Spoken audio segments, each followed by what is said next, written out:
గట్టిగా ఇయ్యాల దున్ని అన్న ఇది మా గట్టిగా నేను నువ్వు ఎట్లా దున్నినవే ఏమిరో నీ గెట్ట తమాషా ఎత్తును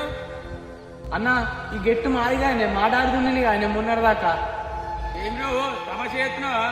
రేపు బీడి వంచి పీత అక్కడికి రావాలి నువ్వు రేపు బీడి వంచి పీత తీసుకోరే తీసుకో మనుషులు బావా నేను తెలుసుగా నువ్వు అది చూసినావు కదా అది వాళ్ళదే గెట్టు కానీ ఎట్లని ఏజ్ మనకు రావాలి అది దానికి ఎందుకు నేను చూసుకుంటా అదే మరి ఇప్పుడు చూసి వచ్చినాం మనం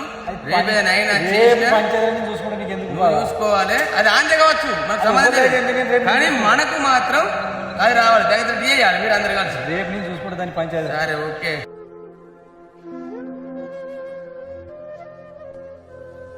అరే వెనకడ మీ నాన్న దురుకున్నాడు కావచ్చు భూమి కానీ ఇప్పుడు మాత్రం వాస్తవానికి అయినదే భూమి అది అన్న అది మా బాపు దున్నింది అది న్యాయం కాదన్న మొన్నటిదాకా మేమే దున్నుకున్నాం కదా అన్న ఏమిరు న్యాయం అన్యాయం బాగా అంటున్నావు న్యాయం ఎక్కడిందిరా ఏమిరో తమాషా ఎత్తున్నావా